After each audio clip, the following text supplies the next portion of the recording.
Hello, welcome to the Mag NUFC. Get in. Come on. Yes. Get in there, lads. Get in. That mate needed that. Come on. Oh, Dad is that happy, that excited that he's gone. He's back. I'm back. Yeah. Let's start that again. I don't know what happened there. The internet dropped for a second. We're back again. This is the reaction show to Newcastle United versus Crystal Palace. And it's a positive reaction. You don't see shades because we say we're going to leave that off for a while. We have something massive to celebrate. They're not too far away. Yeah. No. All right. Not just yet. All right. But let us get into it. But let's talk to the boys first. Pete, how are you getting on? Very good. Great weekend. Happy days all round. Great weekend with the family. Nice and chilled, obviously preparing to go back to work. Freezing cold here, by the way. -4 where we are. Had a little bit of snow Friday. Really, really cold. So everyone making sure that they're looking out for each other, make sure everyone's wrapped up and safe and got heating and all the rest of it, because these times are very, very hard. But no, great weekend, and just tipped it off. But the cherry on the top by Newcastle United securing the 3 points. That's what matters. Get in there. Love it. Chris, how are you, fella? How's things? Hopefully nothing gone wrong today. No, do you know what? It's well, I say nothing gone wrong. One slight thing went wrong. I was a bit annoyed with Manchester City because they let me down on my bet. So that was quite annoying. Yeah. But other than that, really, really good weekend, boys. Yeah, I just can't believe, and Daz, I know you won't want to hear this because you're already there, mate, but I just can't believe I'm back on work tomorrow. Can't believe it. Had a nice long period off work, and realising tomorrow I'm on the school run. Summer's already said, "You taking me to school tomorrow, Dad?" And I'm like, yeah, we'll do that tomorrow, don't worry. So back to reality tomorrow, boys. But what a great way to go back into work. The fact that we, watched that fantastic performance and a little bit of the old Newcastle coming back there, which is great to see. So I'm on cloud nine, boys. I'm really, really happy. And a few results went our way this weekend as well, which I was also very happy with too. But Dazzler, how are you doing, mate? Yeah, all good with me. I was saying to Pete, a bit of a weird day. Things plans changed for this weekend a number of times, but no, all good. We got the result we wanted, and EIO up the Premier League we go. Let's talk a bit about that. Welcome to anyone else joining us as well on X. We're live on both X and YouTube. If you click on the link below that post, you will find the link to YouTube as well. And click in there, and that'll you'll see all the chatters in there. Click subscribe for free, and you'll be able to chat with everyone else. So all more than welcome to join us. Come along, it's great crack. Right, let us get into the game itself. And this was the team used. Trips, Botman, and Tino on the bench. Great to see them back. Wisa in ahead of Nick Valdemada, and Barnes on the bench. That means Murphy in the picture there comes in from the start. This was the Crystal Palace team. And you'll see that Brendan Johnson, the new signing for 35 million, got to take to the field as well. And before I let you guys have your say in the team use, this man as well, Fabian Schär, 250 caps for Newcastle. Boom. Fabian. Just like that. Right. Lads, team use. Pete, what did you think of it? Just great to see so many names back on the team sheet. Looking at the lineup, you're looking at Wisa starting, and you go, "Oh, okay, back-to-back starts. I'll take that." I think we talked about it on the match preview. We ideally wanted him to start because of how effective he was in the team. No slant on Nick Valdemada at all. He's played a lot of football already this season, so it's good to kind of even up the opportunities and give him a bit of a rest. There is no doubt in my mind that Nick Valdemada has a role to play between now and the end of the season. He will score goals. He will start matches. I wouldn't be surprised to see him start midweek against Leeds. But this is the whole point of having two strikers, is you give others an opportunity. So that was one that stood out. And then the other one, Murphy come back in, was the obvious one, just because Obviously, we know what he can do at St James's Park. His performances are significantly better than away from home. So coming in with Barnes dropping out, people would argue that Barnes should be starting in matches, but I think it was the right decision to go with Murphy. Whether it worked out that way in the game is a different conversation. I have to be honest. I was pulling my hair out with whatever small strands of hair. I'm not bald, but it's very short. But I was trying to pluck them out through frustration at Jacob Murphy today. But ultimately, as you said, Daz, when the lineups came out, I wasn't mad at it at all. It made sense in one sense. But I was overall pretty happy. It was the bench actually, really, that I was really pleased at. Trippier back in the bench, Livramento back on the bench, Sven Botman back on the bench, and you look at that and you add Barnes to that, Nick Voltemade to that, and you Jacob Ramsey, and you're looking at you're thinking that's not a bad bench. That's a strong bench. And if you look at Palace's bench, I was looking to try and find the names I even recognised on there. So it just told you everything you needed to know about this. And yes, Lee Mads, I've got a great hairline. Thank you very much. Big up to yourself. I'm not bold. I just choose to keep my hair short. My hairline is okay. And I am part of the 6 Foot Club. Someone in the chat. Just to confirm, 6 Foot Club, not bold. Good to go. And linked into that and what they had on the bench, I saw a tweet there from a Palace fan, and they're comparing the benches and the value of the players we had on the bench compared to what they had on the bench. And they do mention that number of academy players, but they value Joseph Willock at €29 million. And I said, I'll have some of that. I'll take some of that if they're willing to, because he has a great cameo there today as well. Put him in the shop window. We'll get into that later on. Chris, what did you make of the lineups? Oh, mate, you know what? Well, you know what I'm like anyway with predicting the lineups. And when I looked at it, I was like, oh my God, I've got this right. And then I realised there was one that I got wrong. I was convinced Nick Voltemade would start. But I like moments like that because I was happy to be wrong, because I was pleased to see Johan Visser start. I mean, given the choice, I would personally wanted of Johan Visser to start. So no, it was pleasant news. But as Pete rightly said, it's the bench, isn't it? You look at the bench and you go, and bloody hell, we've got some decent options there. Got some really, really decent options to bring on if needed. And ultimately, we did need that little refresh. But no, I was pleased with the lineup. And then obviously looking at the Palace lineup, I was surprised Will Hughes was in, because I think when we spoke to Rich, he was saying that he didn't think Hughes would be available, didn't he? So I was quite surprised to see Will Hughes in there. But obviously Brennan Johnson getting his debut, which we thought would be the case. But yeah, as a lot of the time, I look at the team and I think, yeah, we've got more than enough here. If we perform to the best of our capability, if we bring our best selves into the game, there's no reason why we can't get a positive result. So yeah, I was positive going into it. Cool. Let's get into the first half. Make sure you smash those likes, people. I see there's about 300 people watching this moment in time. Smash that like button.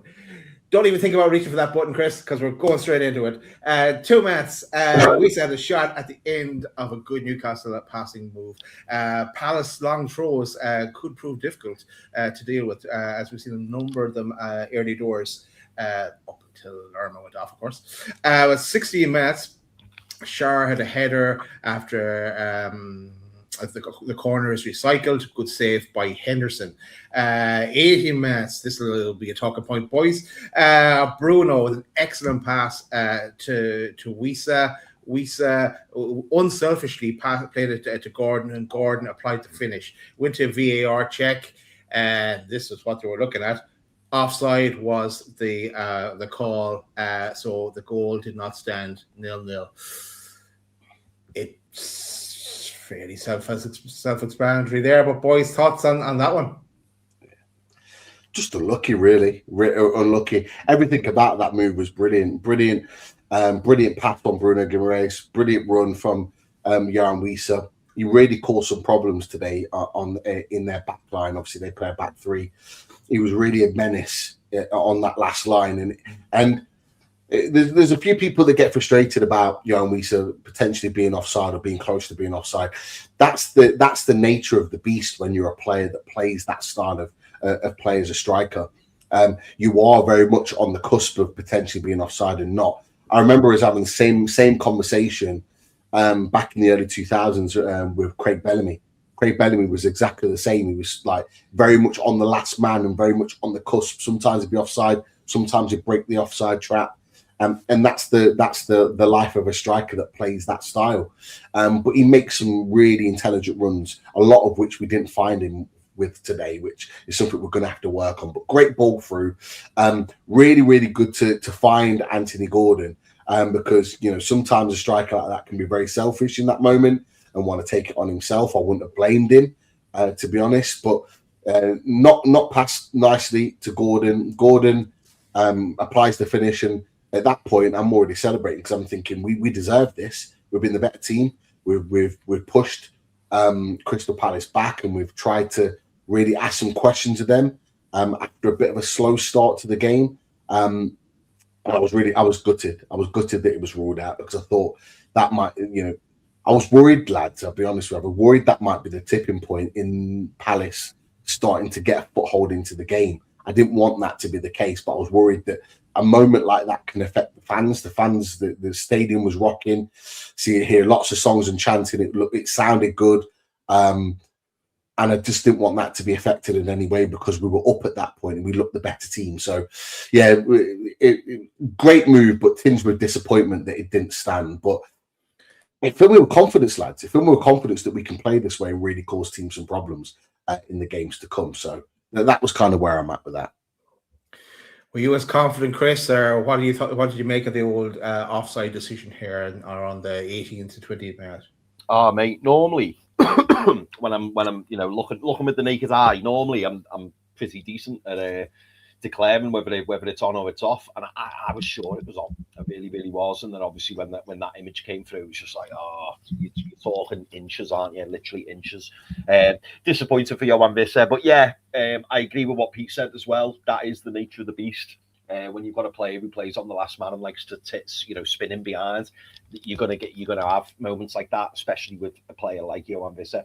So yeah, it was disappointing. But yeah, I was disappointed that obviously we didn't go 1-0 up naturally, but I did still hold confidence. I believed in the defence today. I don't know why, but I just felt like we were gonna do really well and keep a clean sheet. So I knew it was just a matter of time. And the way that we'd started the game up to that point, I thought we've got enough here. And then obviously going into the second half, it was all about the subs, wasn't it? But yeah, no, I was still encouraged, even though it would have been nice to go 1-0 up at that point. Rightio, you believe in the defence, Chris, but I believe in Joe Linton. Right, Malick Thiaw always there when he needs to be, when he's called upon. Wisa breaking the lines, offering something different, much like Pete has described there. 41 minutes, Hall with a shot from distance saved. 42 minutes, J7, neat control from the sharp pass, and beautiful finish. But offside, it was clear that one was definitely offside. We stay at 0-0. 44 minutes, Mateta shot blocked and out for a corner. 48 minutes, Hughes in, but he steers it wide. Lucky that we went in at 0-0 at that point because they just had two good chances towards the end. But halftime, 0-0. Thoughts on the first half, Pete? Anthony, you want to stand out from the first half? You want to zone in on? Yeah, just disappointed that we didn't make our sort of dominance in the game count, really. I don't know about you guys, but I never really was massively worried about Crystal Palace scoring a goal at any point. They had a few long throws from Jefferson Lerma, was pumping them into the box, but I thought we dealt with them quite well. They, a couple of times on the transition, tried to get out there, tried to use Brendan Johnson as the outlet. I thought he was marshalled quite well, either by Joe Linton or by Louis Miley. I thought we were quite comfortable. It's about what we did. I would have liked us to have created more, but I thought we created enough to take the lead. We were unlucky. You know, we had the Shaw header from the corner. If we'd have put it the other side, Fabian Shaw, when it came back in from Lewis Hall, he kind of heads it straight and it goes straight to the goalkeeper, makes a save. If he puts it in the far corner, there's nobody there and there's no chance to keep her getting it. So there's moments like that you think, oh, if we'd have just took that chance. But I'll be honest. I was confident that we could step it up in the second half, down in the Gallagate, going downhill. I thought we needed to start well in the second half, really put it on them. But I wasn't mad at that first half. It just, that offside chance, it ends up in a goal. Fabian Schär puts it in, ends up being a different story. So I could see the vision that we were creating chances. I could see the vision that we were really pushing them back. And that was the key. We were penning them back time and time again in that first half. And that's what I wanted to see, because there's been times in games, Burnley, there's been a big topic of conversation where we let other teams back into the game. I didn't feel we did that in the first half. So it wasn't a bad first half for me. I was full of confidence going into the second. How about you, Chris? The first half. Well, to be honest, I ended up feeling very relieved that we didn't end up going in at the break 1-0 down, because really we should have, in the sense that Will Hughes should have scored. He should have absolutely scored. I kept watching the replay and I just thought if he'd have had a better connection on that, it would have been 1-0. So in the end, I felt quite fortunate, but that was probably the biggest chance that Palace had that half. Obviously, we had the disallowed goal, and also what was the other? I think Pete's just touched on it. Yeah, the header from Fabian Schär. It really, we should have gone in the lead at the break. We didn't, but I was confident and pleased at the fact that we kept it to 0-0, because I was convinced that we were going to come out second half, which we've not seen very much this season, and actually try, to keep the momentum going, keep going at it, and keep trying, knocking on that door, and that's exactly what we did. So yeah, at half time, I wasn't worried, like I have been in previous games. I actually, for some weird reason, felt like the momentum was with us this afternoon, and I thought we'll do okay here, and I was confident that we were going to go on and secure the 3 points. And yeah, in terms of the overall first half display, I thought we were reasonably solid. Few nice moments, few nice glimpses. Saw glimpses of. I keep talking about this every week, don't I? But the old Newcastle, we looked a little bit more like ourselves, and I have to say, and again, it's no slight on Nick Voltemar there. But we look more like our old selves with Johan Visser leading the line. We just do. And Johan Visser's just going to get more and more confident every time, he pulls on a Newcastle United shirt and leads the line for us. So yeah, I was reasonably happy with the first half, and I felt confident going into the second half. I can't wait for the next press conference and Lee Ryder talking about those last 3 minutes, the onslaught right before halftime. Look, I think we have a super chat, lads. Let's go to the super chat before we get into that second half. We do. Good shout, Daz. Good shout. Yes. So, and this is from Chagmeister. So thank you very much for that, Chagmeister. Much appreciated, mate. And Chagmeister says, Miley is generational. Hope the club attack the window this month instead of waiting until the summer. We need a couple of players onwards and upwards. So a very positive message there from Chagmeister. But boys, I'm sure we'll probably touch on Louis Miley towards the end of the game, so we'll save that till then. But certainly, after what you've seen today, are you hoping that we do attack the January window this month? Of course we do. That's not a trick question, Chris. Yes, we need to. It's kind of a bit quiet though at the moment, but that might be a good thing as well. And yeah, on Louis Miley, we are going to go into Louis Miley in detail. We even have some stats to look at as well, some graphics. So yeah, it's a yes for me on the attack in the window. And Pete, are we attacking that window? Yeah, it goes without saying we should. Regardless of whether we were going into January depleted and in a difficult moment, or if we're winning matches and we're up.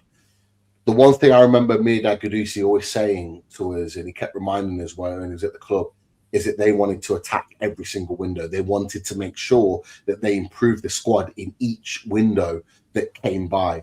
No window should be wasted, in my opinion. No window should not be looked at seriously in terms of improving your team. You cannot look at your team and go, we're okay, we need to move on. Unless you're Arsenal sitting 10 points clear at the top of the league, you should always be looking to improve your team. And we absolutely need to improve our team, regardless of whether players are fit or not. Of course, Murphy went off with a hamstring injury. Looks like that could be him out maybe for the rest of this month potentially. For me, I'd be using that as an opportunity to go and sign somebody. We need to bring players in. This team needs to be freshened up continuously. Because remember, lads, we're at 3 windows without signing anyone. We can't afford to go into that again.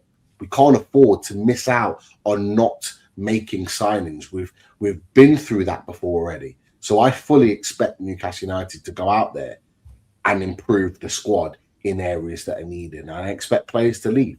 It's a must for Eddie Howe and this squad moving forward. And you know, as we've said before, new players coming in, they breed fresh emphasis. They breathe fresh life into the team. And more importantly, brings the competitive levels up. People are fighting for places. This is what this team should be all about. People trying to fight to keep the shirt, which is only a good thing for the team and hopefully results. Okay, rightio. Let's get into that second half. But before we do, there's nearly 500 people watching. I see half of you guys are watching on Twitter. So I want you to click on the link below the video you're watching on your phone, and it'll bring you through YouTube and into this very show where you can interact with all the viewers in the chat and subscribe and smash the like button as well.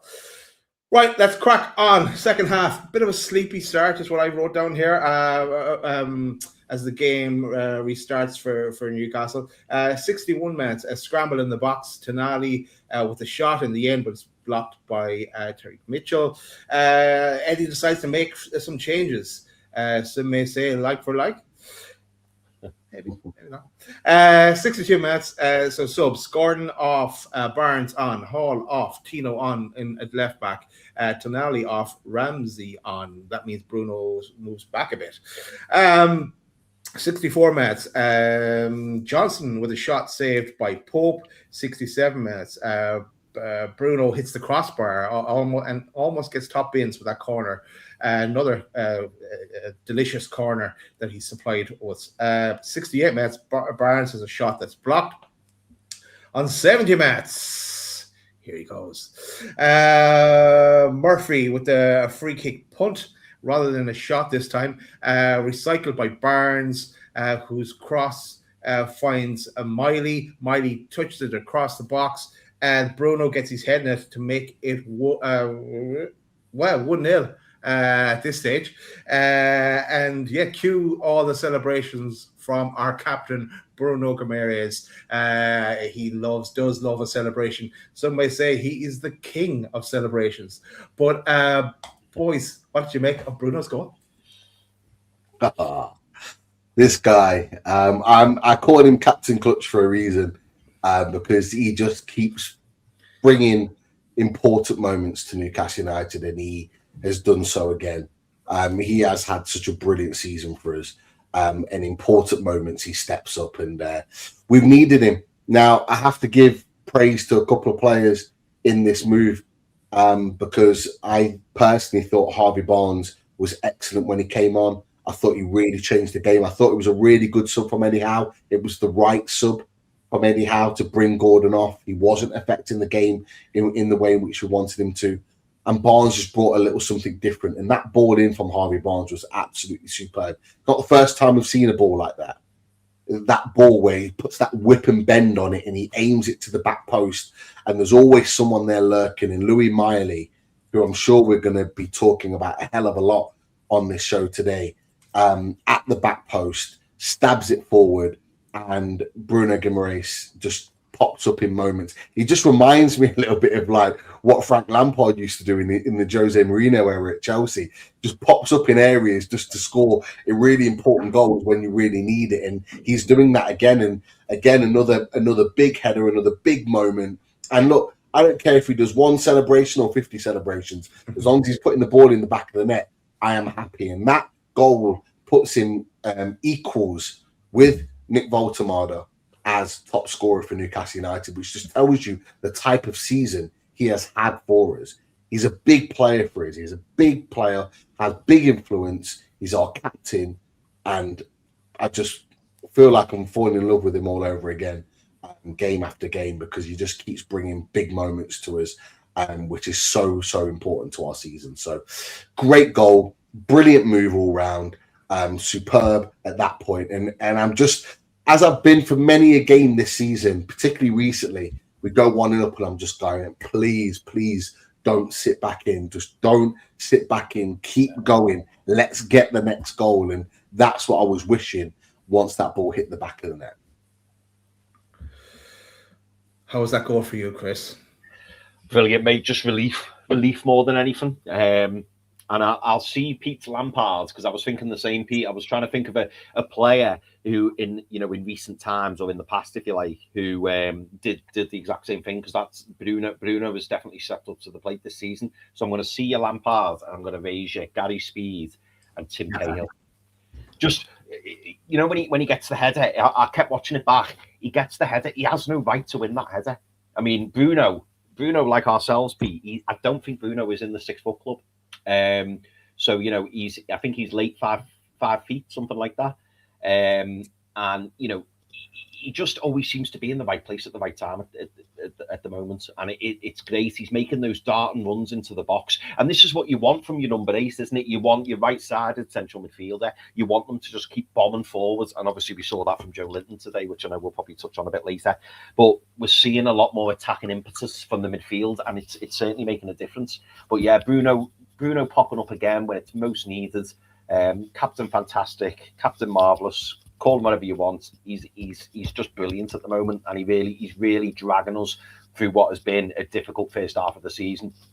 But he's come up with some really, really good goals, and I just hope that we continue this momentum. But yeah, in putting us 1-0 up, Louis Miley does excellently, because he's having to stretch, but then he knows that he's got to flick it back into the danger area, and as soon as he does that, quickest to react, Bruno Guimarães jumps up and prods it home with his head. So yeah, it was a really smart finish, and I was made up for Bruno, and I love all the celebrations. He can do 100 as far as I'm concerned. I like the fact that he goes to town with it. But no, fantastic, 1-0 up, and at that moment I'm thinking, same as you, don't sit back, keep going, let's get the second and put this game to bed. Great shout on the Gary Speed call there, Chris. Legend as well. Right. Palace turn up the pace then a bit. 76 minutes. Shar with a cross. Barnes with a header. Wisa nearly in on the follow-up. 77 minutes. Wisa's off. Big Nick is on. 77 minutes again. Same minute. A corner. Malick Thiaw has the ball in the net. The corner came in from Bruno. A bit of a scramble in the box. Henderson had a save. Malick Thiaw was the first to react and gets a foot on it to make it 2-0. Cue the celebrations from the big German lad. No, not that one. This other one. Malick Thiaw. Yes, some more celebrations here as well. I don't know which goal this is from, but boys, what do you make of our second goal? Well, perfect. I believe, I could be wrong, but it was another fantastic delivery from Bruno, wasn't it? From a corner. Ball into the box, a little bit of a melee. And do you know what? Again, boys, we're talking about Bruno and his important goals this season. Malick Thiaw is not only playing fantastically well for us, but he's popping up with really important goals. Absolute melee in the box. The ball could go anywhere, and it's one of them where you're hanging off the edge of your seat and you're like, so just put it in. Malick Thiaw fires it in, goes and does his celebration in the corner. And do you know what? It was such a relief, because at that point, boys, and I'm sure you probably agree, I knew the game was over, because I didn't see Palace scoring 2 goals. They might have nicked one, arguably, but I didn't see them nicking 2. And today, boys, it was all about the 3 points. It was all about getting those 3 points, particularly from the results that had happened prior to that as well. And Newcastle fully deserved it. We kept applying the pressure. We kept putting the ball in the mixer, asking questions at Crystal Palace, and this is what we've been asking for all season: just to keep going and keep pushing. And some people will say it was lucky. Some people say that we rode our luck a little bit, but that's what it's all about. You've got to keep asking questions of the defence, and if you can't clear the ball and it bounces to your player, you put it in the back of the net. So yeah, I was buzzing, and I think I celebrated that one even more than the Bruno one, because it was just sheer relief, because I knew then we've got these 3 points wrapped up. We absolutely have, and then I suppose it was just about keeping a clean sheet, which we managed to do. So it was buzzing, absolutely buzzing. Just before we go to Pete, I like Craig Hope's little tweet there in his article. He says, this is why Eddie Howe never substitutes Bruno Guimarães. You don't take off your scriptwriter when the story is untold. Ooh, nice. Pete, thought on Malick Thiaw's goal? It was a brilliant goal. And it's interesting because a lot of Newcastle fans that have been questioning our set pieces and our ability to score set pieces. But again, this season, we've popped up with another set piece goal. And for all the people that are questioning our set piece and our set piece coach, they're raising you again by saying, look, we're putting another set piece into the back of the net. It's a great delivery from Bruno Guimarães. The fact that he's taken control of set pieces and is putting them in just tells you everything you need to know about the man. He wants to literally, by hook or by crook, get Newcastle United to where we need to be. He at times single-handedly is dragging his team into positions to win matches. And it's a brilliant delivery. Our set pieces have been so much better. Yes, they're not always perfect. Yes, sometimes, depending on the taker, they're not great. But Bruno Guimarães has proven that he should be taking them more often than not. And it's a great ball in.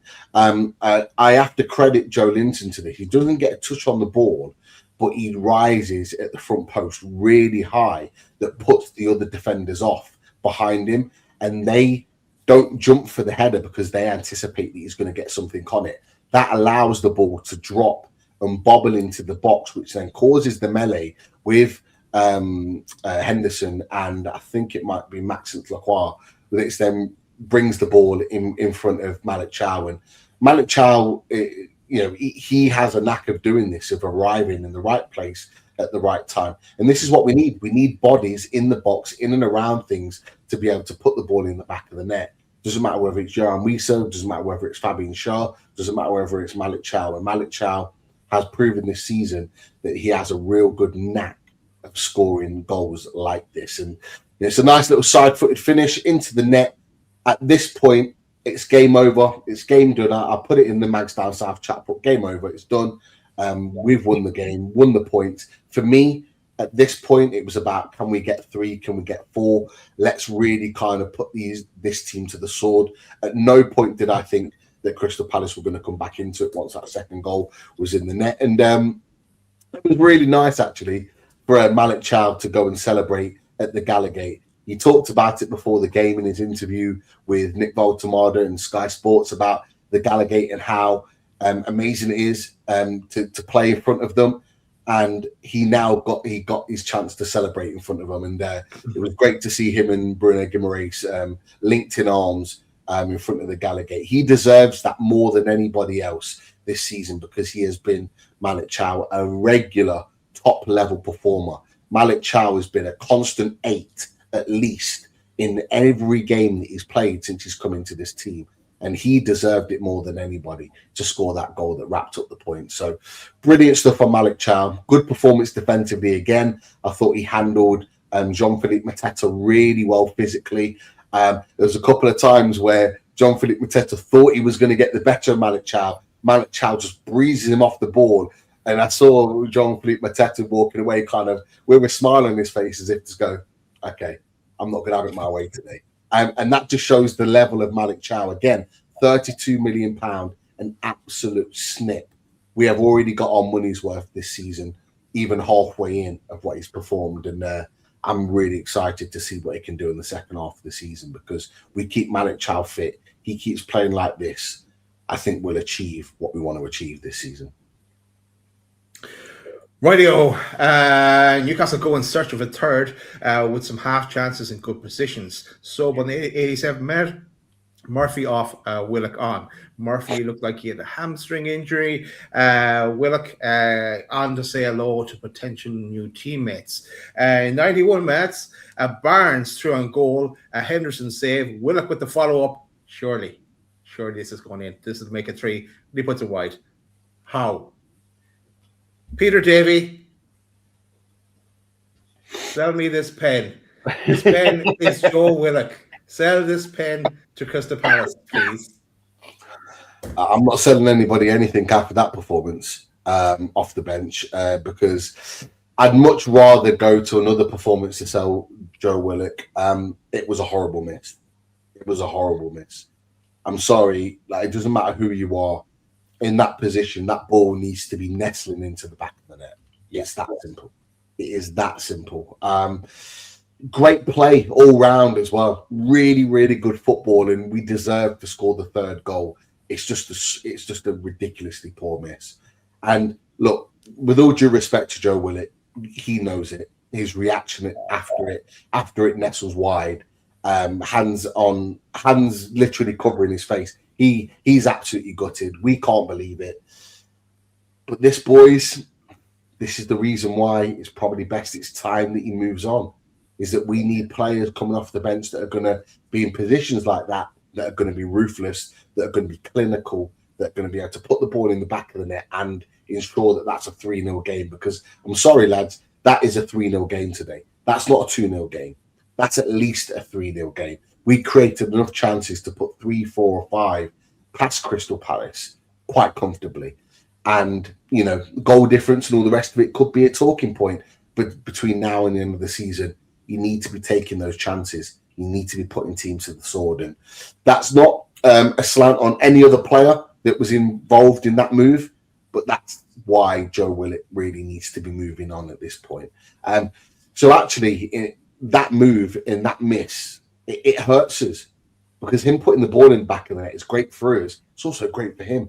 Also means that we can hold our value. It also means to say that he's scoring goals in the Premier League, come take him.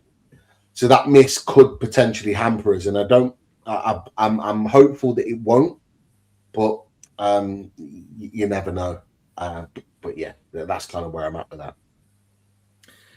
That took us to full time, and 2-0 result, 3 points for Newcastle, and we move up the table, which we'll look at in a few minutes. But before I get your thoughts on the result, boys, I just want to single out 3 players for me that I thought were excellent. Louis Miley was my man of the match. I thought he was excellent. Malick Thiaw, as we've touched on as well, absolutely class at both at the back and an attacking threat. And J7, back-to-back games, he's put in a good performance. So that's something we haven't seen for a while, and a bit of pace about him at times as well. So that's what I'd like to see, J7 back to his best. But thoughts, Chris, we go to you, and thoughts on summary of the game. Yeah, just to add into what you just said there, Daz, from Afaramas, Joe Linton's goal was brilliant too. If he only wasn't half a mile offside, yeah, it was a lovely finish. Actually, it was a really lovely finish. And for a split second, I was like, "Oh, was he on?" And then I watched the replay, and it's like, "No, he's very, very off." But no, smart finish. Yeah, no, I agree. You probably heard me agreeing when you were flashing the photos up. I think those three were the standouts for me as well, mate. But yeah, Louis Miley tips it for me. I just thought he was excellent in everything that he did, and I know we're probably going to touch on him in a bit, but yeah, overall, mate, though, I have to say the biggest thing for me today was the 3 points. And I know it sounds cliche and it's very easy to say, but we needed to get the 3 points today. We absolutely did, because how many times this season have we been saying, you know, we're not playing well enough, we're not picking up the points, we've still got a great opportunity. Look, we're only 3, 4, 5, 6, 7, 8 points off the top 5. It was important for us to go in today and get that win, because we've seen, you know, our rivals, you know, the likes of Chelsea, the likes of Tottenham, the likes of Man United. They're just 3 that's come to mind. They've all dropped points this weekend. I think they all drew, all 3 of those teams. So it's huge for us. It's about being the best of the rest. I think the top 3 are nailed on now. I feel like they are anyway, in Arsenal, City, and Villa. I feel like they're not going to be caught, if I'm honest, or they'll at least finish in the top 4, those 3 teams. So now for me, it's aiming for that 4th spot. It's aiming for that 5th spot. But yeah, huge stride today. And we've got some favourable games coming up. Some really, really big opportunities to try and close that gap, or to at least try and create a gap for ourselves, for the teams below us, with any luck. But yeah, huge performance, huge win. And yeah, I can't, and I haven't said this for a while, I can't wait for the next game. I cannot wait for the next game, because I just hope that we bring that same attitude, that same mentality, that same work rate, that same effort to the next game. Because if we do, we've got a really, really good chance of winning it. So yeah, I'm pleased that we've got a game coming up. It's Tuesday, isn't it, or is it Wednesday? We play. It's Wednesday at 8:15 against Leeds. We're at home against Leeds, live on Sky. So you don't have that long to wait, Chris. No, that's it, mate. And you know what? Keep the games coming thick and fast. And let's hope that we don't hear any more, about players being tired or there's too many games. Eddie Howe said in his press conference this month was pivotal. This is a season-defining month, so it's now up to the players. They've made a great start to 2026, getting the 3 points today. They need to carry that on now. They need to carry that on and make sure that we go into this new year hopefully on a winning streak, because if we do, we'll find ourselves higher up that table. But yeah, I'm absolutely delighted. Louis Mali, outstanding, and I'm pleased that Eddie Howe kept him at right back. And I think a real big nod to the hat of Louis Mali is the fact that Eddie Howe clearly wanted to get some minutes in Tino Livramento's legs, and he chose to take off Lewis Hall rather than take off Louis Mali, and it was the right call. Because when he first did it, I was thinking, why aren't you leaving Lewis Hall on? And then I thought to myself, well, the way Louis Mali's playing, you can't take him off the team, and he didn't need subbing. He was having an absolutely magnificent game, and obviously Eddie Howe wanted, as I say, to get minutes into Tino Livramento, and he's taken off Lewis Hall, who I thought Lewis Hall was having a really good game as well. So yeah. Do you know what, boys? Just a great result. And somebody mentioned it in the chat. I forget who it was, so apologies. But he said that this he really enjoyed watching today's game, and he hasn't said that for a while. And I'll be honest, I know where you're coming from. That felt like the Newcastle that we know and love, and it was a great performance. And I've just made up that we also, little cherry on the top, we got the clean sheet as well. We're going to get Pete's thoughts in a sec on the summary of the game as well, but I just want to bring up the team photo, because when we win, as you guys know, it's a team photo. For everyone is in it. So this is where the part where you lean in and you try to see, can you spot anyone? There's Jack Cole back at the back underneath the N of United. But anyone else stand out for you there, boys? Trippier's on the right-hand side with the coaching staff, which is great to see. Next to Ross Wilson. I'm seeing a lot of James Bunce and Eddie Howe together in photos and just in general. Since you spend a lot of time together, I think they're going to need to spend even more time together in what is a very, very busy January in managing players, that's for sure. Yeah, great to see Louis Mali's been pushed to the front there as well. Fully deserved. Louis Mali right at the front and centre of the photo, and also as well, boys, kind of leads into what we were discussing on the previous show. Johan Visser stood right next to the gaffer. I have to heap praise on Johan Visser. The Sky cameras kept zooming in on him, and he's having loads of. You couldn't quite pick up what he was saying, but you knew that whatever he was saying was very influential, and obviously key players were listening to him. So obviously he's bringing that experience, that know-how. Obviously he's an older head, isn't he? Johan Visser, he's about 29 years old. So he's bringing that experience in with him, and players are clearly reacting to him and listening to him. So it's great to have him in and amongst it. And obviously him and Eddie Howe obviously stuck up a really good relationship because they were next to each other in the photo. And there was a lot of embracing going on in the last game. But yeah, it's always great to see that photo. And I know that it winds rivals up as well, which makes it even sweeter. Pete, your closing remarks on the game today. Yeah, I'm going to incorporate the super chats into this one. So Benny Boy puts, once we scored and got some confidence, we started to look at the Eddie Howe Newcastle again. All we need is confidence. And this is it.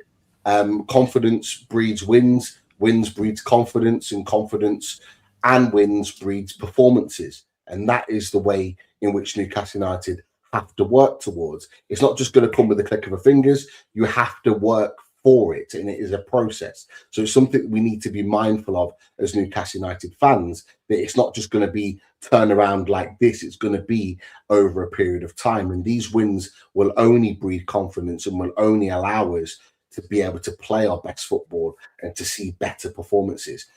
So yeah, I think, Benny Boy, you've been absolutely spot on with that as well. Now, for me, I thought it was a great win for Newcastle United. I thought it was a brilliant result all round. Crystal Palace came into this game as one of the best away performing teams in the Premier League in recent games. Yes, they've had a difficult moment, but away from home, they've been very, very good. So I thought it was not going to be an easy game. They were never going to make it easy. They're defensively very solid. They do make it difficult. They don't concede reams and reams of chances or goals. And I think that's something that people forget as well. They look at it, the name at Crystal Palace, and think it's going to be easy. It is not. They are a good side, and they've proven they've been a good side over the past year. So to get the win as emphatically as we did, and it could have been by more, just shows me that Newcastle United are moving in the right direction. I was really pleased. There were less moments in the game where I was worried, and there was less moments in the game where Crystal Palace looked threatening in comparison to Burnley. So that's an improvement on itself. I was slightly worried for 5 minutes after the first goal because we did drop back onto our 18-yard box. I was thinking, why are we doing this? We conceded, I think, one half chance. But then the great thing about it is we learned our lesson very quickly. After about 5 minutes, we pushed them back up the pitch and we pushed them and penned them back into their own half. And that is the Newcastle United way. That is what we need to do more often. And the best form of defence is attack and penning our team back at St. James's Park. That is the way we're going to win matches. That will be the way that we win against Leeds on Wednesday night, is by penning them back, because they're also a decent side too. Individuals, we've talked about Bruno and how good he was. I'm going to be honest with you, Chris, I know you mentioned about Lewis Hall. I thought he was poor today. I didn't think he was good at all. And in particular, I thought he was poor defensively. I thought he lost his man a few times. I thought defensively he wasn't great. And he conceded a number of chances down there. And actually, I was pretty relieved that he came off for Tino Livramento, because I thought he was going to be a bit of an issue back there. I don't know why. I don't know whether it was his ankle. I don't know whether it was just an off game, quite possibly. Going forward, he was still affecting the game and trying to create opportunities. But I just don't think it was a great game for him. And I think it was right that Eddie Howe brought him off. I thought it was the right substitution to make. It was a very good substitution, like he did with Gordon and Barnes. I thought Eddie Howe made a very good decision in bringing Lewis Hall off, and I thought it was quite telling that he did so. I have to say, everyone's talking about Louis Miley, and quite rightly so, because the boy has been sensational. The lad is 19 years old, playing out of position, playing right back when he isn't a right back. But what I love about him is he's gone, yeah, I'll play right back for the team. And not only is he playing right back for the team, technically, he's excellent. We know that anyway. Positionally, defensively, he has been absolutely superb. Yeah, he has. Now, a player that's coming in at 19 years old, never played the position before, positionally being excellent in a few games, that's unheard of. It is unheard of to be that good positionally. The winger in the Jeremy Pino, who's no slouch, he's not a bad winger. He's not the best, but he's not bad.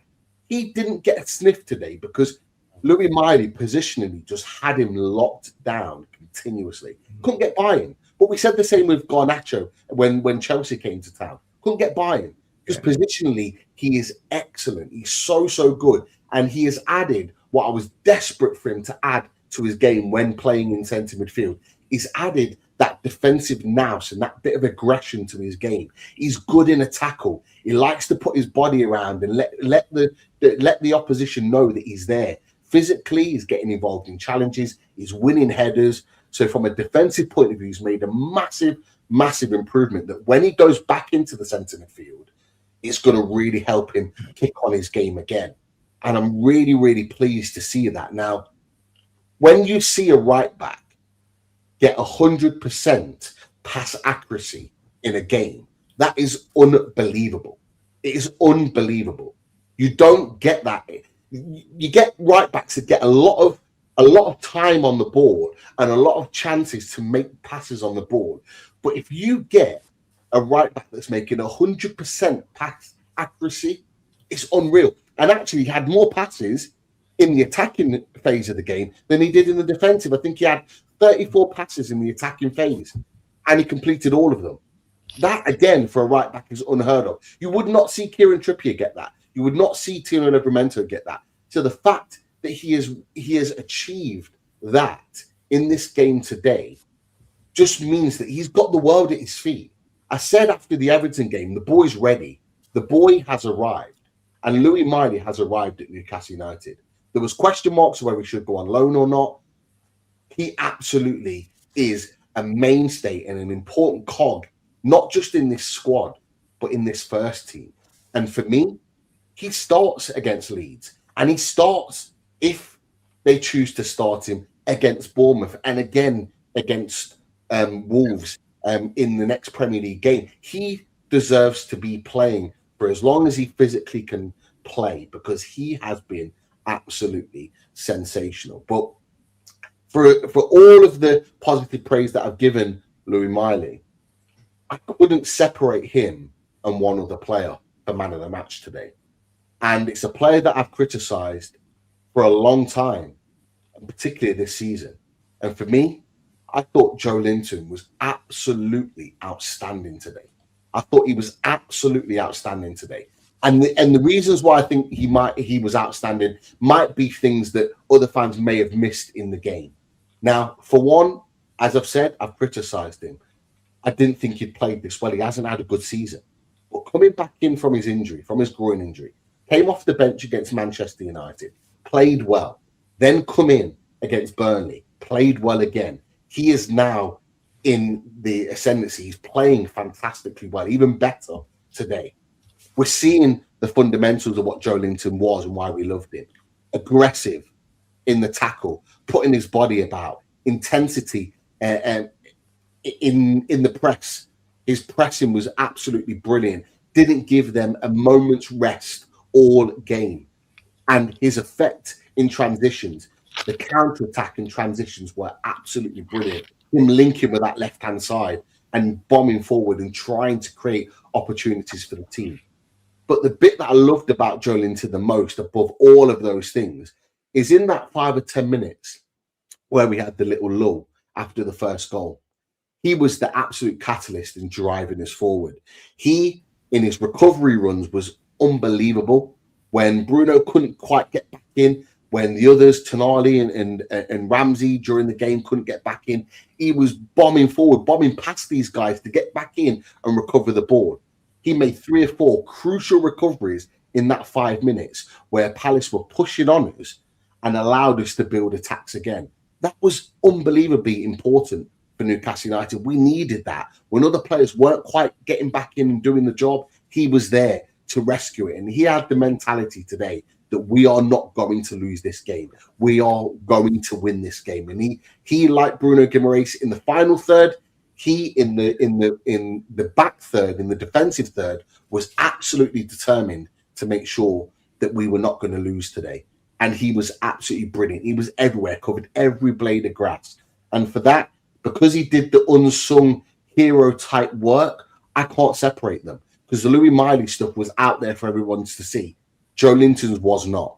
But that is equally as important as what Louis Miley did today. But it just goes to show the importance of what these two players brought to this team. Normally we'd look at Jan Wieser. Normally we'd look at Gordon or a Barnes or a who else? A Sandro Tonali or somebody else that would be an important cog in winning the match. No, it was Louis Miley, 19 years old, and Joe Linton. Joe Linton coming back into form again. Those two in particular were absolutely brilliant. And I'm so glad to see these guys flourishing in the team, because it's nice to see other players getting the plaudits that they deserve. And these two boys absolutely deserve it. I'm with you on Joe Linton as well, Pete. This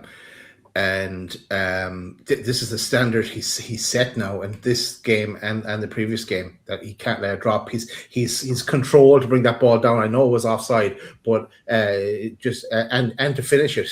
Joe Linton isn't known for his finishing in his days at Newcastle, but it was very similar to the one where last season when Sharp put the ball over the top and he got on the end and it did stand. And for us to take one point off Joe Linton, it's that ball put to Barnes that was on, and if we hit it half a second earlier, Barnes was in as well. But yeah, right, he was definitely up there and in contention for man of the match as well. Lads, I want to bring up the table while we're here as well and have a look at that, because we have moved up the table a bit. So let me just zoom it up a bit as well, boys. Right. So we're sitting in ninth spot. Everyone now has played 20 games. We're sitting in ninth spot on 29 points. We are 2 points off fifth spot. 2 points. 2 points after everything we've gone through this season already. We're over halfway in the season now, just over with this game. We're only 2 points off fifth spot. Now, everyone else is having dropping points along the way as well. So that is great to see. But now we need to kick on. If I take the zoom down again, you'll see we're back-to-back wins now in the Premier League, and with Leeds coming on Wednesday, we need to make that 3. We were going to draw Ellen Road when we met them this season. This time we need to get the business done at home and get those 3 points and see where we end up. But thoughts, lads. Chris, I'll go to you first. Thoughts on the table.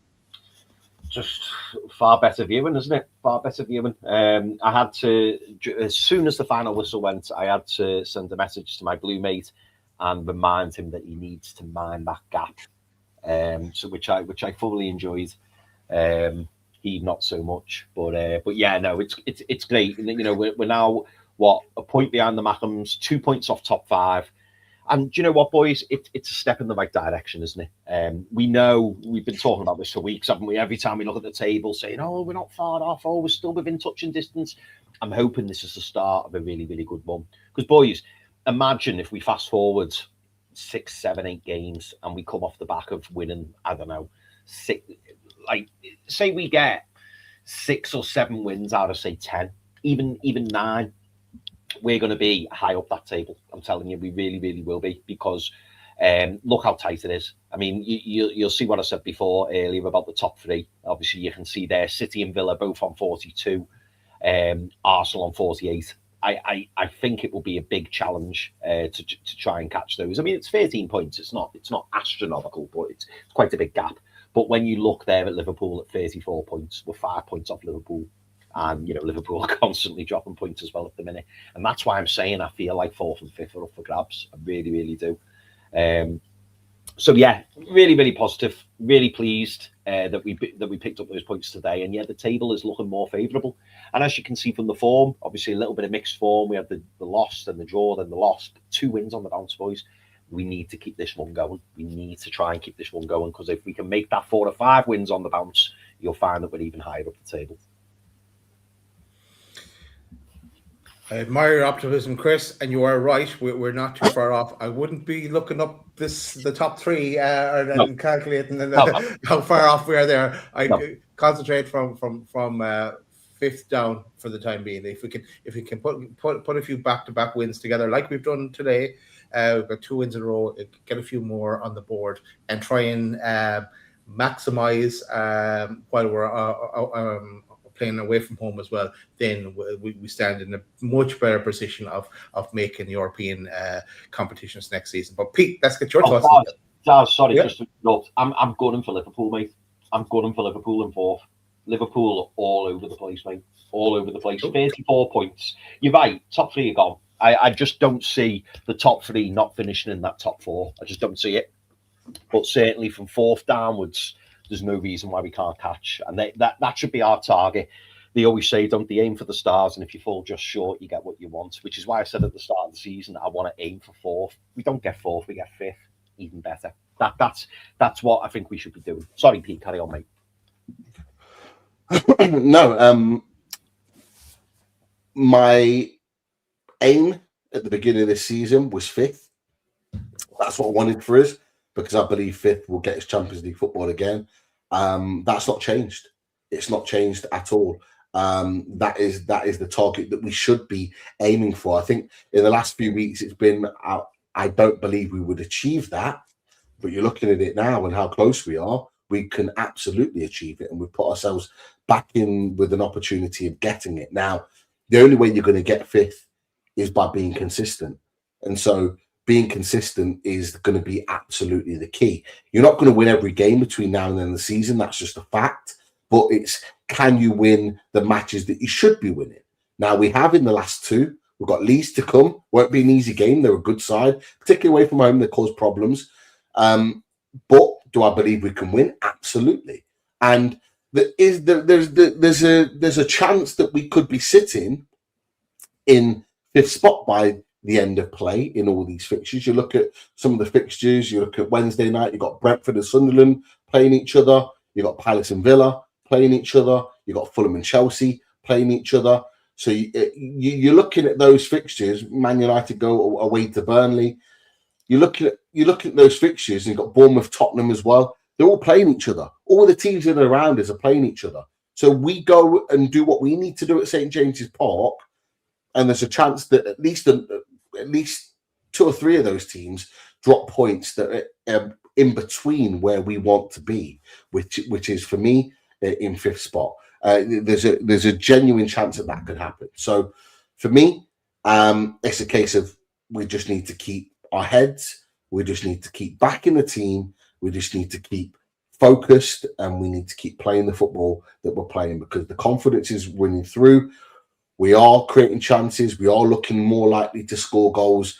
And if we continue to do that, we'll continue to win matches. I think our next 3 are Leeds at home, Wolves away, and Villa at home. I think they're our next 3. Great chances to get some serious points on the board. And if we can put a run together of wins in those next 3, that will stand us in great stead. We'll be sitting in a really good position. I think we'll be having a very different conversation with regards to the Premier League. But I do believe the Premier League needs to take some priority moving forward. I know we're expected to beat Leeds. I know we're expected to beat Wolves, but we need to take priority in that. With the FA Cup coming, I expect changes next Saturday. With the Carabao Cup, I don't know what's going to happen, whether there's going to be change or not. Of course, we want to make sure we progress in that, but the fundamentals of what it means for Newcastle United to get Champions League football is absolutely massive, and we can't slip up in this opportunity. We saw Liverpool drop points today. We saw Tottenham and Sunderland drop points today. All teams around this mark are dropping points. We just need to make sure we just keep ploughing these wins together. So positivity, finally in the top 10. I think this must be the first time this season that I think we've been sitting in the top 10. So it was great to see us in there. We need to stay there. We need to get higher. I want to see us in the top 7 at least by the end of play in the midweek games, and then we can go again. One game at a time. Leeds to come. Let's get the win. And let's stay positive, people. We're winning matches. We're not at 100%, but we're winning matches. That's a good thing. It's a good thing. Building confidence, breeding confidence, winning matches, scoring goals. Come on, let's go. Bit of credit to these 2 men here, in Jason Mad Dog Tyndall and Eddie Howe, who have kind of been through a tough time of recent weeks. So I'm great to see that the lads are turning it around. Right, that is it for the table and the match review. Do we have some comments and questions, lads? We most certainly do. We have lots of super chats, so thank you everybody for coming in with your super chats. I'll start with Jumpers for Goalposts. Jumpers for Goalposts, who's been a member for 48 months, 4 long years. Thank you so much, Jumpers for Goalposts. Miley, brilliant again, and Bruno leading the team. Absolutely, mate. Absolutely. Both players were absolutely outstanding, particularly Louis Miley, but not taking anything away from Bruno with that fantastic header. Big shout out to Rich Joblin. Rich, I've just messaged you in the chat, mate. Very sorry to hear that you've lost a family pet recently. Never nice, mate. But thank you so much for tuning in. And of course, thank you for your super chat as well. Rich says, Pope in goal and felt the back 4 looked better for it, commanded his area. Big Joe, fantastic. Leeds next, and the table looks much better. Yeah, we've just been looking at the table, haven't we? Pete, how key is it for you that Nick Pope is back in between the sticks? And have you, like Rich, have you noticed the difference with Nick Pope being back between the sticks? Well, the obvious difference is we got a clean sheet today, which we haven't had for I think it was 12 games with that clean sheet. Yeah. That's far too long for a team like Newcastle United to not be picking up a clean sheet. So massive today. At 2-0, we got to about sort of 5 or 6 minutes to go. It was like, we need to make sure that this clean sheet is intact. We need to make sure that we are not conceding a goal like we have in previous games. I think that will breed confidence to Nick Pope. Nick Pope has made a difference. You can tell on the players. Now, from a distribution point of view, I think it was quite noticeable that the centre-backs or the full-backs weren't giving Nick Pope the ball very often in game. And when he was, they were giving it him to a position where he was just lumping up the field. I'm fine with that. I'm fine with limiting him with the ball at his feet because we don't need to give him the ball. I was getting frustrated a couple of years ago in games where we were constantly giving him the ball and putting him under pressure, and we didn't need to. Get the ball up the pitch if we need to, progress it down the lines, progress it through the front line. Don't put pressure on him. So I thought Nick Pope was brilliant today. Commanded his area, made, I think, one big save or half decent save in the game. Didn't have a lot to do, but the defence definitely looked more comfortable with him in there because they know what to expect from him. They know that he's got their back. And that's the reality. Is as much as that might be disrespectful to Aaron Ramsdale, he doesn't command his area or command the box in the same way that Nick Pope does. So great to have him back in. Hopefully that breeds confidence into him because we need him.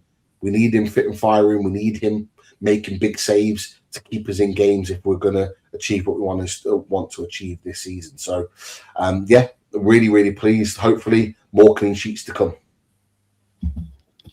Absolutely. I've got another one for you here, Daz, so I'll come to you with that one shortly. But shout out to Tino. Thank you so much for the super chat, Tino. And he says, Happy New Year, happy Newcastle, happy days. Absolutely, mate. What a great start to 2026. Couldn't agree more. Thank you for your super chat, Tino. We have another super chat, and this is on a different theme, but obviously we really appreciate this super chat, and thank you so much, VIP the Romero organisation. But VIP the Romero organisation says, I want Gordon, Elanga, and Howe out. Voltemada was not good either. Daz, what are your thoughts on that from VIP the Romero organisation? A lot of negativity in that one, VIP. Gordon didn't have the best of games. It was the right choice by Eddie Howe to bring on Barnes when he did. He did come out of the blocks early and he looked like he was up for it, but it just didn't work out for him today. Elanga, we haven't seen these. He wasn't even on the bench today, so he's still not back from injury. But as we said before, he's going nowhere. We've invested 55 million in him. He's not going anywhere anytime soon, and we need to get the best out of him. Give him a chance. Definitely has not gone to plan for Elanga in any front. But let's see if Eddie can work some magic with him and get the best Elanga possible out of him. Eddie Howe out? No, not for me. We said it before. Eddie Howe is going nowhere. We don't want him to go anywhere either. Look, putting in results like this, and at the very least, he's here to the end of the season anyway. So that is not going to change. So just back him to see where he can take us this season. They're still fighting on all competitions as things stand, and there's a lot of games to come. So it's going to be difficult. And he, as Pete mentioned, he's going to have to rotate now as well. And on Nick Voltemada, I think he's saying here he's not good enough. Again, he started. He was our only striker at the start of the season, and he was banging in some goals for us. He needs to. We need to adjust to the way he plays. He needs to adjust to our way of playing as well. He's not going to be as starting every game now because we've got Wisa. So, but they will alternate, and there's with so many games coming, he will get his chance, and he will score more goals. So I'm fully behind Nick. At the worst comes to the worst with Nick Voltemada. He's young. He's will always be wanted by Bayern Munich, so we could look at potentially selling him in a few seasons' time. But he's plenty to offer between now and then. Oh, I think that's fair. Mate. Well, thank you, VIP Romero, for your super chat. Much appreciated. I liked this one, boys. This came in from the final boss. Chelsea fan here in the chat. Newcastle are lurking, I say. We absolutely are the final boss. We are lurking. And you managed to nick yourself a point there towards the end, didn't you? Against Man City. we were never gonna be away for too long. Final boss, and Chelsea fans have been loving the Newcastle downfall this season, but maybe the downfall is coming your way, because obviously loss of manager. Rossini is going to be interviewed tomorrow, as reported by Sky Sports. Is that the right manager that you want, final boss? I'm not sure you would. Cole Palmer's thinking out the gap again. Not good time to be Chelsea. And for me, I'm looking at his right now, and I'd be more confident in his finishing above Chelsea this season. Still lots of football to play, but yeah, I think you're absolutely right there, Pete. You know, uncertain times for Chelsea. Good result for them, as I say today. Good results, but yeah, uncertain times, and obviously we're all eager to see who the new manager will be. You know, it looks like it's going to be Liam Senior. Right. Oh, I love this one as well. Transfer Tony, Daz, you'll love this. Transfer Tony. Transfer Tony says, up the tune, getting used to these winning days out, dad and lad days with my oldest boy. Then tuning into Loaded Mag after the game. Sounds like a brilliant day, that, Tony. A perfect day, you could say. Miley, J7 and Chow were unreal, but Murphy, get him sold. Are you open to selling Jacob Murphy? You know I'm open to selling Jacob Murphy this window, Daz, but are you more open to selling Jacob Murphy? Well, first of all, great to see Transfer Tony in the chat. We have the odd chat with Transfer Tony now and again, especially around the transfer windows. And great to hear that you had a good day out with your lad at the game. Selling Murphy, I don't think we'll get the. Remember, he signed a 7-year contract. How long is left now on that? It seems like ours is a never-ending contract. That was back before he went to Sheffield Wednesday, of course. But I don't think we'll get an offer for good enough for Jacob Murphy. And I would keep him. He didn't do much today, but he will still pop up and he will get those crosses in for us. He started that move for the first goal, though. He instead of it being a Shard Thunder Blaster, he lobbed the ball in. It got recycled at Barnes, put it in. And then Miley played it across, so he was involved in some capacity. But yeah, not his greatest days. I can't see him going anytime soon. He's kind of like behind the scenes as well. He's kind of the life and soul of the Newcastle dressing room, isn't he? Yeah, no, absolutely. Pete, I'm going to hit you with a couple. There's a few, and they're all related. They're really, really good questions, I have to say. But Sir Robson. Genuine question. With the way Miley has played so well at right back, could you see him replacing Shah as the ball playing centre back? Which I think is a really, really, really good point. He's definitely got the height to play at centre back. Now, another similar question that came in. Alan Thompson says, lads, do you think Miley could become our new Trent Alexander-Arnold going forward? He looks so good at the back, and also we know he plays in midfield. And also, Pete, we have where is it? James Wallbridge. Could Louis Miley be our new long-term number 6 if Tonali was to ever leave? The kid just keeps getting better, so composed under pressure. So we've heard the new right back, we've heard the new centre back, we've heard the new number 6. Where are you playing him, Pete? And is the sky the limit for Louis Miley? Say striker, Pete. Say striker. Just hold where you got that question linked on, because I'm just going to put another comment on the screen. Big up to Dan Potts and the 12th Man raid. Big up to you, my friend. Cheers, Dan. Hopefully I'll see you tomorrow night. Great stuff on 12th Man as always, supporting so many channels. Of course, all the boys that are on the panel. Supporting their channels, but supporting many others as well. So great to have Dan Potts in the chat, and I'm no doubt I'll speak to you later on this evening on that. But to answer the question, firstly, no, I don't see Louis Miley as a centre back. I don't see him playing there. I mean, could he play there? Probably. He's playing right back. I'm no doubt he could shift into the right centre back position and play that really well. But I don't want to see Louis Miley there, if I'm being honest with you. I don't want to see him there. I think he's too progressive and too important to be playing centre-back, in my opinion. Could I see him playing right-back long-term? Absolutely. He's already sort of nailed that that position down. Of course, he's going to need to build experience. I think away from home is something he's going to need to be able to get used to, and be able to manage those big moments where you're not at home, you haven't got those home comforts. He's still 19, he's still young, but I can actually absolutely see him playing right back, and I see him in the short term continuing to play right back. That's how good he's been. But yes, where I do see him long term is in the number 6. That's effectively why I think he stayed at Newcastle United and he wasn't loaned out, is because they saw him. Eddie Howe in particular saw him as being an alternative to Sandro Tonali. And we've seen that a couple of times this season. You know, the Everton game I keep referring back to, but Louis Miley starting ahead of Tonali was a big moment for him in that game. Started in the number 6 and playing exceptionally well in that number 6 to get us a big win.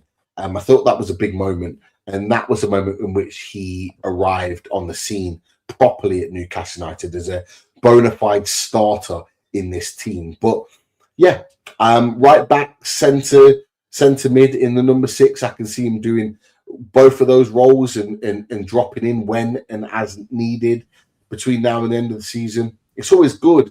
And Eddie Howe loves a versatile player. But ultimately, I do want him to hone his craft in one position. Yeah, I do want him to nail down a position and it be his and him own it, because I think that can only be a good thing for Newcastle United.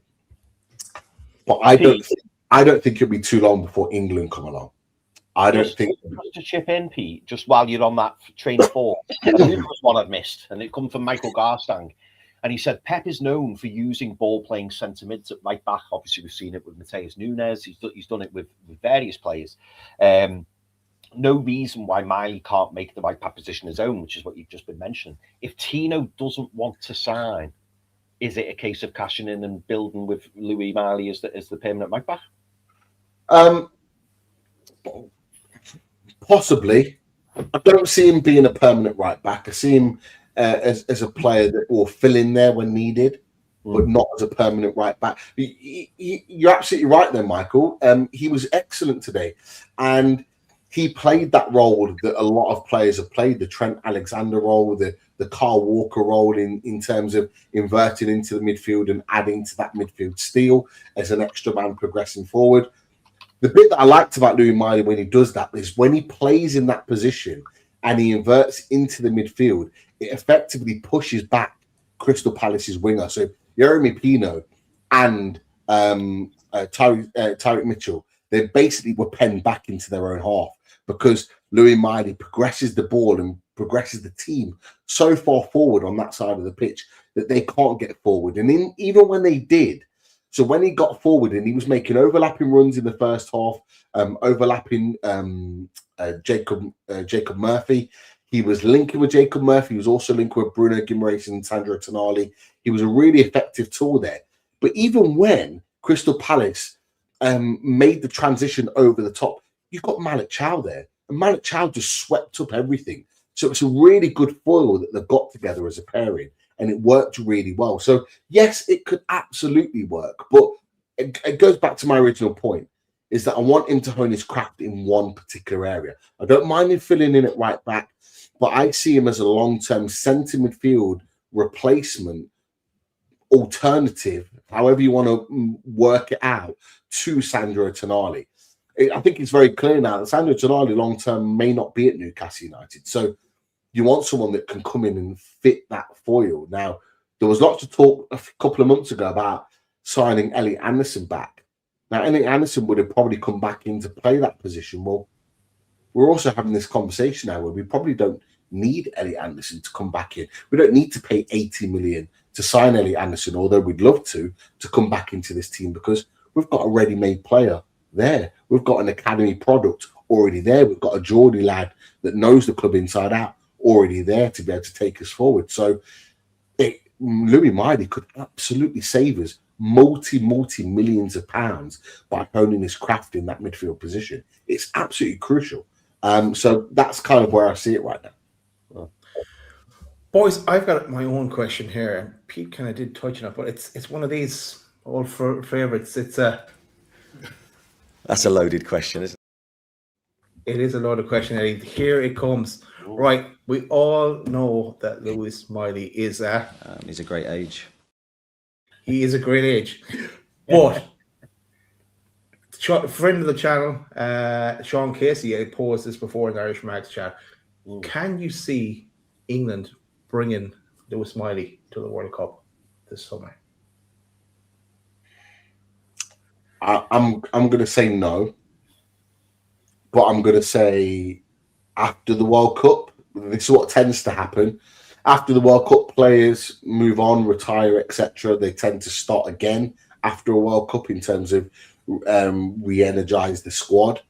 I think Louis Miley, if he continues his performances for Newcastle United, will absolutely be within that conversation.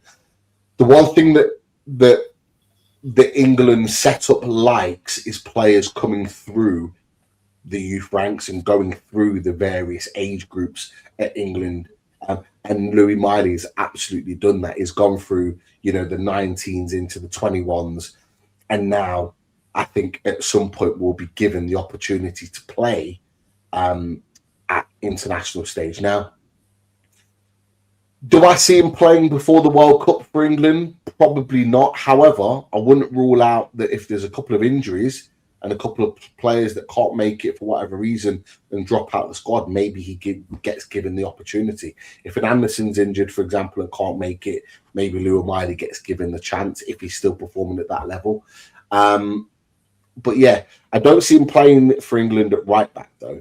Right back's pretty stocked right now with Livramento and Reece James and Trent Alexander-Arnold. If they're all fit, they are the three right backs that are fighting out for that position. But centre midfield, absolutely. But he's got to be playing there, lads. He's got to be playing in centre midfield to be able to command that position in the England squad. And at the moment, he's not. So I do think it will happen at some point soon, but not necessarily at the next England international setup. And I'm gonna put out there now, I don't think he'll make the World Cup, which is not necessarily a bad thing for him, but I think he's got a huge future for England. There's no doubt about it. Yeah, for Newcastle. Yeah, me personally, I think you're probably looking at Euro 2028. I think that's when Louis Miley could come into the fray. But similar to Pete, I wouldn't rule it out. I wouldn't say it's impossible. And it probably depends how much football he plays between now and the end of the season. Because obviously, if he stays in the Newcastle starting 11 from now till the end of the season, which is a big ask, but if he does, will he put himself in that conversation? Quite possibly. But that will depend on injuries. It will depend on form. So I wouldn't rule it out. But yeah, I would say Euro 2028. I think that could be the breakout one for Louis Miley. Cool. Yeah. Let's comment a question, Chris. Yeah, right. Let's go. I've got a question, so I will answer this question. I feel like I've been asked this question before by Terry Bilton, but maybe Terry missed it last time he asked. But Terry says, Chris, if you don't mind me asking, how did you become a Toon fan? It's not often you hear of a Scouser following Newcastle rather than Liverpool 11. No, you're absolutely right, mate. Absolutely right. So the reason that I am a Newcastle United fan is because my dad is from Newcastle. Even though I don't sound like I'm from Newcastle because I'm not. My dad moved over to Liverpool when he was about 16 or 17, and he met my mum, who interestingly is from Manchester. So I am a bit of a hybrid. And yeah, that's why I was born and bred in Liverpool. But yeah, the reason I follow Newcastle United is because my dad and all his side of the family are all from Newcastle. So that is why I support Newcastle United. That's Terry. Terry asked us the question last time. Yeah. Do we ever go to games? That was on the last show. Terry's coming with the questions. Yeah. Well, thank you for tuning in, Terry, and do appreciate the questions. It is nice to get some personal questions. The final boss. Okay, Pete with the big talk. Hey, yeah, Chelsea meant to have this super summer. That everyone and some Newcastle fans on social media were clamouring for, saying, "Oh, Chelsea, I wish we had that type of summer. Wish we signed these players." A lot of those players are flopping; they're not playing well. Their superstar Cole Palmer, and I put it to Charlie earlier, and final boss, he agreed with me. By the way, I said Palmer has been an absolute shocker. He's had a stinker since he come back from his injury. he has been awful in every game that he's played. He might have scored a penalty here and there, but he's not been good. And he had another stinker, regardless of the result. He had another stinker today. He's not playing well at all. And Charlie did agree with me, and he said he's been really, really poor. So all these players not playing well, you're relying on your right back to kind of get you out of the dirt right now. Doesn't look good for Super Chelsea. Was it 3 billion you've spent? Expect more. I would if I was a Chelsea fan, but luckily I'm not. I'm going to come to you on this one, Pete, and I think you know the answer. Well, I think you know the answer. I think you will give a similar answer to what I would give, and maybe what Daz would give as well. But Senk Coral asks you the question. I'm wondering why Eddie doesn't try Gordon on the right wing and put Barnes on the left. Pete, waiting your answer. Great question. I think it's because Gordon doesn't want to play on the right, and I think we sometimes forget that managers have to manage players and manage emotions and manage egos in one sense.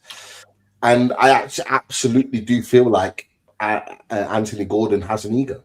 I think there's an ego there. I think the difference is between Anthony Gordon and Harvey Barnes is that Harvey Barnes is willing to play anywhere for the team. He's willing to do a job for the team. And even though his right wing is not his position, he's willing to play there to help the team and do what he can for the team. Anthony Gordon is not. Anthony Gordon wants to play on the left and doesn't want to deviate. And you can see when he gets moved onto the right-hand side, he sulks and he moans and he's kind of like he's stroppy around the pitch, and we've seen that from him when he's been on the right-hand side. Beginning of last season, we saw it when he got shifted to the right. He hated it. But I absolutely believe that he should be playing on the right-hand side. Barnes comes on and changes the game, puts in 2 brilliant crosses. Should probably have got himself a goal. He was unlucky not to score in that moment, and he created a bit of mayhem. And actually, he was taken out of the team harshly to bring Gordon in. And yet, Gordon's had some 1 or 2 good moments, a good half of football here, a good half of football there. But Harvey Barnes should absolutely be given the opportunity to play against Leeds on the left-hand side. And I would have Gordon on that right-hand side. I think Gordon actually suits playing on the right-hand side. And let's not forget, Anthony Gordon was playing on the right-hand side for Everton before we signed him. He was signed effectively as someone that could play on the right wing. So he can play there. Barnes has never really played on the right wing until he came to Newcastle United. So I think he should absolutely be played on there. But we don't know what goes on behind the scenes. We don't know what managers have to deal with. And this is the point I'm making. So for me, I would do that, but I don't think it will happen anytime soon. I think we're going to have to maybe put up with Murphy being injured, with Alanga not quite sure what's going on with him. I think we're going to go back to seeing Barnes on the right against Leeds and Gordon on the left, which I'm not mad about because at least it gets Barnes on the pitch. And Barnes on the pitch will create opportunities for Newcastle United. That's for sure. Yeah. Daz, Jumpers for Goals says, we don't want to reveal too much before that Leeds game and obviously picking our formation on our lineup. But Jumpers for Goals asks you, Daz, as things stand, Gordon or Barnes on the left against Leeds, what would you do? Both, because it looks like Murphy isn't going to be playing. So it doesn't matter who starts. But what I'd like to see is them alternate more during the game. Like, let's say 15, 20 minutes, Gordon's on the left, they swap over and let Barnes have a go. And just I want to see Gordon on the right as well, just see what he will offer by being on the right. So I think he's going to start with Gordon on the left, though. Pete, do you think Gordon will start on the left on Wednesday against Leeds? Yeah, absolutely. He will, because I think it's almost like it's the lesser of 2 evils if you're Eddie Howe. I would love Eddie Howe to be bold and go, you know what, Barnes, you play on the left. You've come off the bench and affected the game and changed the game and ensured that we got the win. And actually, not just that. What I love about Barnes, he makes intelligent runs as well. He makes runs that Gordon doesn't. He makes runs diagonally inside the pitch. He makes runs in and behind like a forward would, and he creates opportunities for other people. I like that. And I think we need that in our team. We need that dynamic approach from our forward players that Gordon doesn't necessarily give. But Gordon on the right-hand side, I think, could be absolutely... If his mind was right, I think he could absolutely be lethal on that right-hand side. His pace and his direct approach of running at fullbacks, I think he'd beat more fullbacks running on his right-hand side and being able to whip balls into the box. We saw it for the goal against for Alexander Isak against Arsenal last year. We know he can put a ball like that into the box. And a Johan Wieser or a Nick Voltemade getting on the end of a ball like that is what we want. I do believe there's a role for him on the right-hand side. I just don't believe he wants to play there. And that's part of the battle. That's part of the battle that I think Eddie Howe has. And like, we don't see anything behind the scenes, but it's very clear that Gordon doesn't want to play on that right-hand side, because I think if he did, he'd be playing there more often. It's interesting, Pete, and I put it in the chat while you were talking. Very, very interesting, because we keep hearing about Anthony Gordon, don't we? That he's a mentality monster, and like he's so in touch with, making sure that he brings his very best to the game, and nothing's going to stop him, and he's fully focused. And it is interesting because I firmly believe that Anthony Gordon does not want to play on that right-hand side, because he knows for England he's not going to get in ahead of Bukayo Saka. He's absolutely not. And he knows there's a gap on that left-hand side, and that's why he wants to play there. And you make a good point, because when we have seen Anthony Gordon on the right and he's up for the game, we know that he's capable of playing there. But I just think that he probably looks at that England squad and thinks, if I play regularly for Newcastle on the right, I'm going to be the backup, I'm going to be the sub, I'm going to be the one behind Bukayo Saka. And I think he knows that. Whereas that left-hand side, you look, and we've seen Phil Foden play out there, doesn't work. We've seen Cole Palmer play out there, doesn't work, because he's not a left winger. We don't have a natural left winger. Obviously, Eberechi Eze has played out there. But in terms of that left wing position, the most natural fit is Anthony Gordon. Other than maybe Marcus Rashford, you can put Marcus Rashford in that conversation as well. But when Anthony Gordon starts games, he starts on the left wing. And I think that's why he wants to play. But this is the thing. I don't think he starts for England. I don't think he starts for England. No. For me, you're looking at the body of work of Gordon, Rashford, and Eze, and the body of work of the other two, Eze and Rashford, are ahead of what Anthony Gordon's produced this season. So for me, if you're looking at even the left-hand side, I don't think he makes the World Cup right now.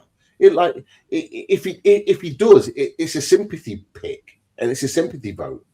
He hasn't earned the right to go to a World Cup. The World Cup, the biggest competition in the world, right? I don't think he's earned the right to go there.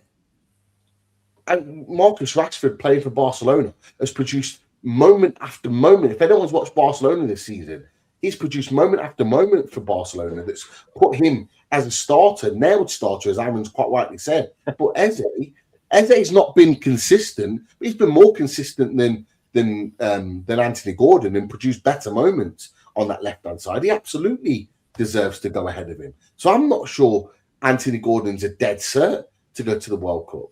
He has to earn the right. But I mean, look, this is the argument: is that are we picking players to ensure they get into England, or are we picking players to win matches for Newcastle United? Because if we're picking players to win matches for Newcastle United, I'm saying, if I'm Eddie Howe, get on the right-hand side and go do your job. And if you're not going to do that, we'll put you on the bench. We need to stop being ruthless with some of these players. These players are trying to hold rank with Newcastle United, right? It's not good enough. It ain't good enough. If he's not performing, he needs to be out. And I'm not being funny. He weren't great. He scored today that got ruled out, and it was unlucky for him. But other than that, what did Anthony Gordon actually do? What did Anthony Gordon actually do in that game, other than put a goal in the net that was ruled out for VAR, and quite rightly so? What did he do? He didn't do anything. And this is the problem. This is my frustration. This is not me pointing the finger at Anthony Gordon. This is me saying, hold on, you got Barnes coming on, affecting the game. He put one on a plate for Miley, for Bruno to score the goal that wins the game. He was unlucky not to score himself. It was a good save by Henderson, right? And then Willock should have scored. He produced a couple of other good moments. But if he'd have been on the pitch, there was a couple of one-on-ones in that second half that Gordon had with the defensive three going in diagonally. That Gordon had one-on-one with his fullback or the centre back, and he bulged it up. If it was Barnes on the pitch, Barnes would have absolutely rinsed them and created an opportunity to score. He would have absolutely done that. And that's the difference between the two. Barnes is a goal scorer. Barnes affects the game.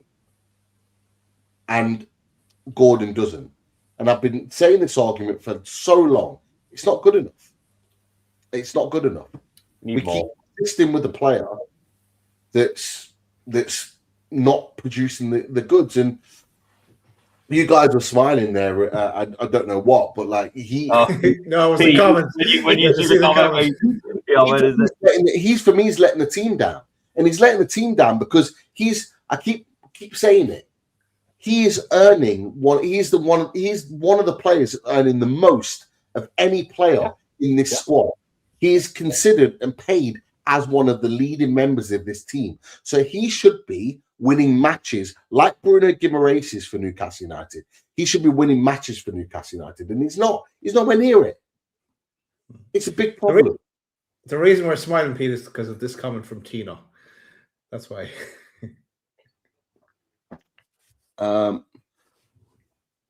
Well, we can't all be in the 6 foot club.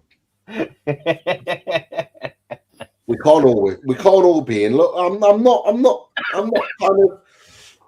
not putting rank on people that are under 6 foot. That's just the nature of the beast. But the reality is, like, if you're Clip that.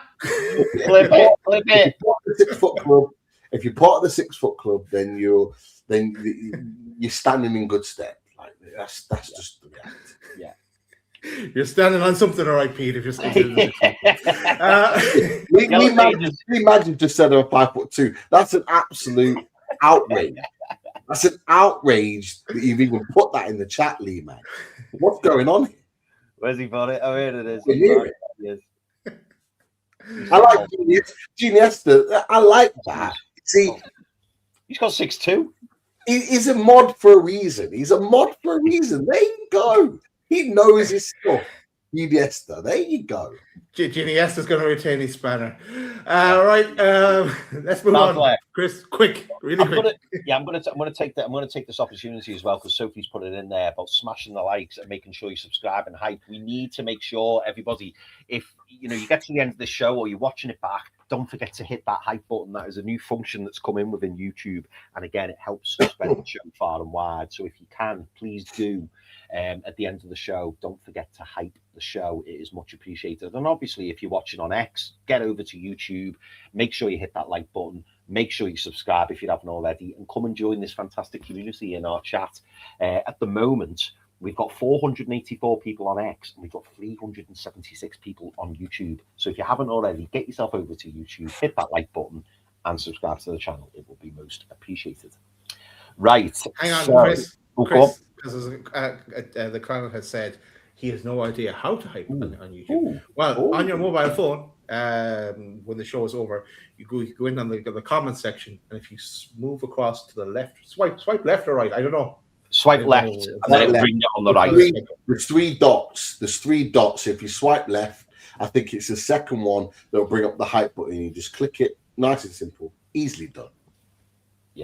Absolutely. Hype. Have we got our hype button, Daz? We haven't had our hype button for a while. We have our hype music, yes. Hype music. It's here somewhere.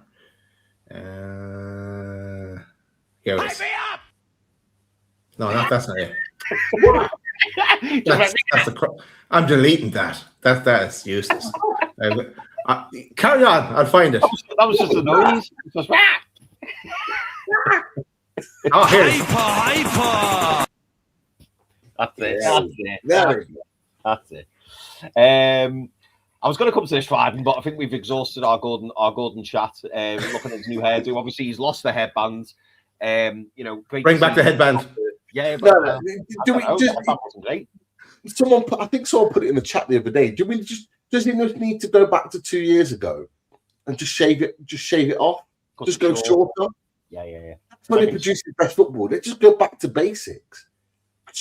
Get this headband and all the rest of it. Just get it off, man. Start again. Start fresh. Yeah. A fresh short back and sides. Go back to his roots. Yeah, literally. I like that. Right, boys, let's wrap up with a few. Dazzler, what were your thoughts on Sandro Tonali tonight? Sandro, there's one moment in the game where he kind of bust through, and I thought he was going to go all the way, but he bust through. He got taken off then, and Ramsey came off. It used to be that Joe Linton had come off and Ramsey come on, but Joe Linton was having a stormer, so He was okay today. He was better than he was previously, to tell you the truth. He's still not 100% himself, but he put in a performance, and maybe the right decision to take him off and then get him ready then again for Leeds. He put himself about a bit. 6.5, 7 out of 10, 7 out of 10 kind of performance for me. Yeah.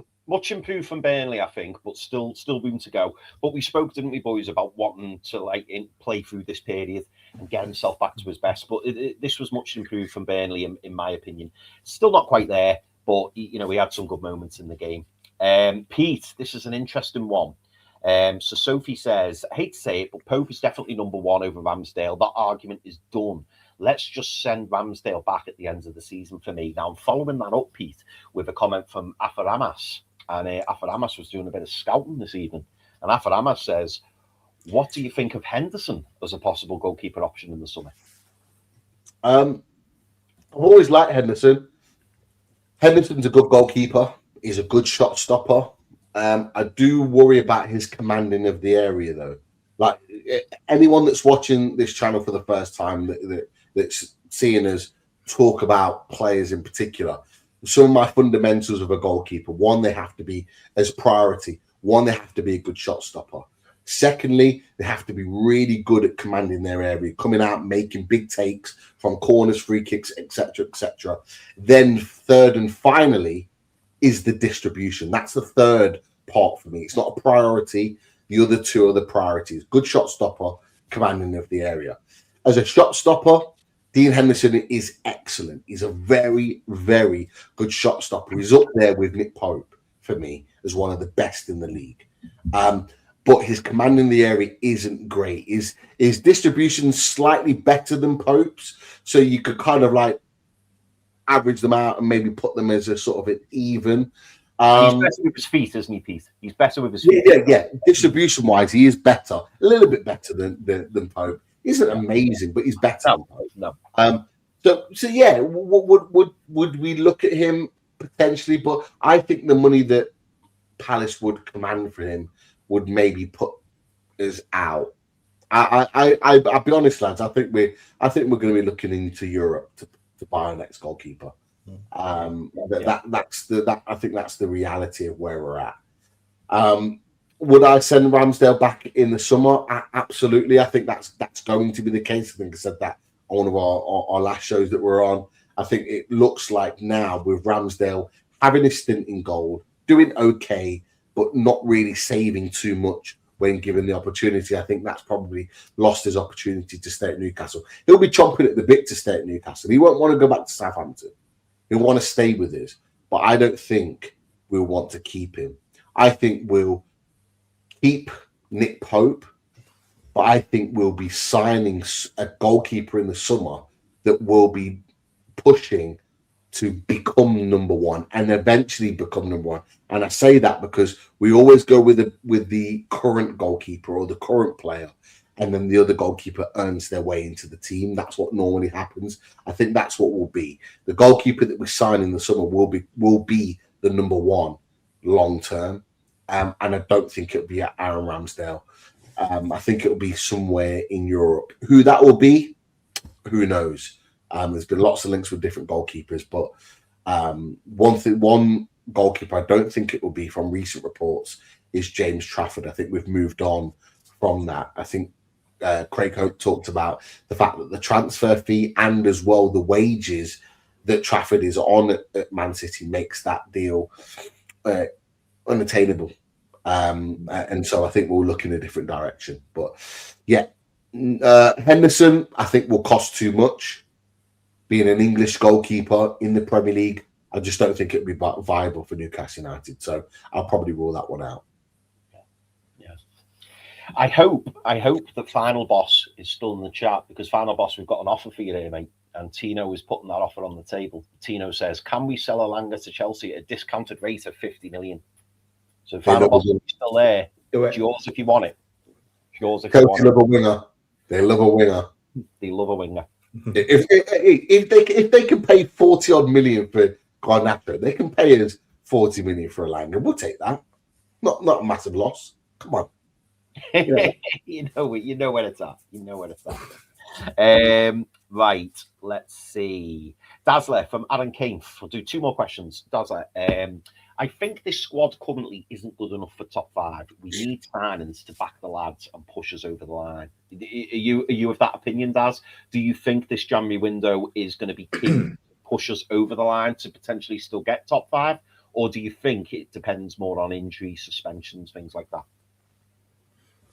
All of the above, really. But I do think we need to strengthen, even though we've won 2 matches now on the bounce. It's going to go into roller coaster mode again, like it does every season. And having strengthening in this window could be the difference between us finishing potentially in, let's say, European positions or even the Champions League position. But I don't really want to go there because I've kind of ruled us out of it, even though we're only 2 points off it at the moment. But it'll chop and change again. So it is very hard to predict. But I think we need to strengthen if the right player comes about for the right price.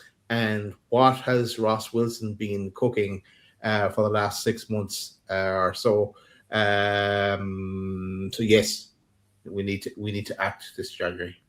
Yeah.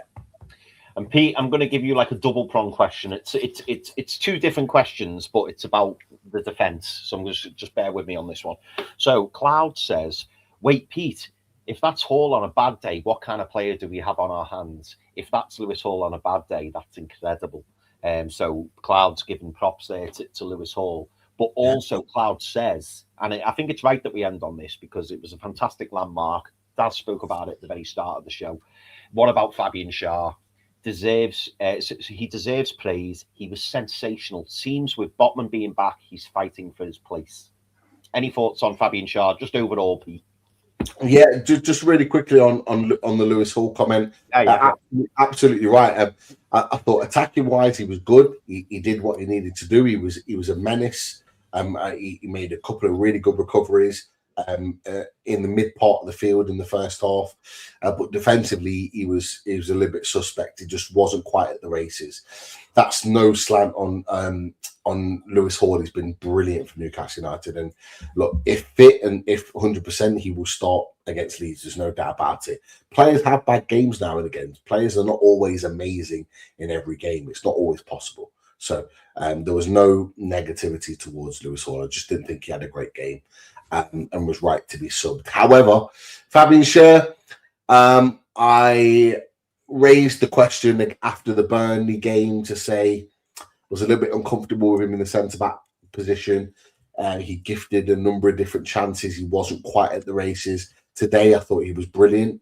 I thought he was very, very good alongside Malick Thiaw. I thought his use of the ball was excellent. Made really good decisions with the ball to progress us forward. Wasn't negative and kept the ball ticking over sideways. He was trying to progress us some really lovely balls moving forward. And defensive moments against Jean-Philippe Mateta was very good also. So, yeah, excellent. And 250 appearances. For a lad that couldn't even get in a Steve Bruce team and was just languishing on the bench week after week after week. And at one point was, I think, at the airport ready to move in a January transfer move. I think it was when we were just about to sign Martin Dubravka way back when. to being here now, 250 appearances, 2 Champions League campaigns, a trophy in the cabinet. This boy is an absolute legend of the club. He is a legend of the club and one of the best centre-backs to play at Newcastle United, in my opinion, regardless of whether I think he's still at the same level now or not. It means nothing. He is an absolute legend at Newcastle United. And look, I would love him to stay at the club and be a squad player moving forward after this season. I don't know if he'd be comfortable staying as a squad player, but I would love him to, because he's that. I would say he's a fabric of the club. He's part of the fabric of Newcastle United. Hopefully we get to see him play for Newcastle for at least another year or so after this. But let's wait and see. Brilliant performance, well deserved. This is what I said to you boys before. With the players coming back into fitness, it keeps people on their toes. And if Botman coming back into the squad is keeping Shaw on his toes to play better performances, it's only a good thing for us as fans and for Newcastle United. Simple. Simples. Like it, Pete. Yeah. Simples. Boys, I want to just share something to the chatters as well, because with you, because you haven't seen this either. Because I'm going to share the Loaded Shop, because I did a quick little update to it there the other day. Yes, so yeah, I'll put the link in the chat as well for people. Boom. But I've added some new little kind of American football style kind of loaded jerseys, different ranges and colors and everything like that. So go check those out when you get a chance. Loads of different colors, and you can see more about them when you click into it. And of course, you have all our other range, the t-shirts and all the Loaded branded goods there available. And you can also get access to our shows as well. They pop up here down at the bottom, and all our socials. Just to kind of let people know that is there. And also that people can contact us we're across multiple different platforms and all across all the socials. And we're trying to be a bit busier on the socials now as well. But also for any business inquiries, you can contact us at loadedmag NUFC info, all one word, at gmail.com. So just thought I'd mention that as well, boys. Like it, man. There's a couple of new things on there that I think I'll be purchasing very soon. So great to see some of the things on there as well. And the Conrad, I just started. The Conrad asked the question when Dan Burn is back. I think there was hope that potentially he could be back for the first leg of the Carabao Cup semi-final. There's no guarantee on that. It was potentially 6 to 8 weeks, but they were hoping that he maybe could be back before. So that'd be one to watch very, very closely, because he's really the only real main player that's not now available for the team, other than Jacob Murphy that got injured today. So fingers crossed he comes back soon. A full squad to choose from in what is going to be a busy, busy month. Another 6 games to play in the month of January. Dan Burn is going to be absolutely pivotal to all of that. Cool. Right, I think we're coming towards the end of the show. We will be back during the week. Of course, we have the Leeds game coming up, so keep your eyes peeled. Make sure you stay subscribed and turn that notifications bell on as well, so you'll see when the next Loaded show will drop. But Chris, I think you wanted to say something first. Yes. So I wanted to give a big shout out to Radiator of Us. So as many of you will know, Radiator of Us has been a sponsor of the show. Big promoter of Loaded Mag NUFC, and I just wanted to give a big shout out to Russ and thank you, for all his efforts, but obviously sticking by us for such a long period of time. Russ, it's been an absolute pleasure, mate. We wish you all the very best, and hopefully when we're next up in Newcastle, we can give you the shout, mate. It'd be still nice to obviously keep in touch, and so I just wanted to say a big thank you to Russ, and wish him and his family all the very best for 2026. That's it, Chris. We're going to play out with two tunes. We're going to play out with Radiator Us, and then we'll play out with Bruno. But thanks everyone for watching. Make sure you smash that like button on the way out. And if you've been listening on Twitter, come find us. Come find us on YouTube and subscribe as well. It's all free. That's it. So here's some Radiators, and here's a bit of Bruno. See you in the next one. Good night.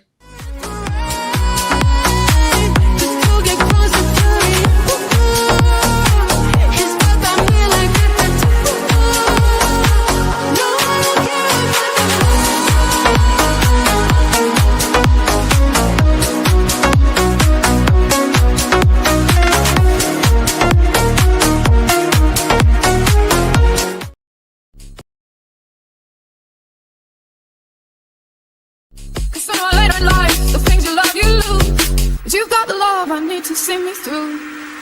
You got the love, you got the love, you got the love.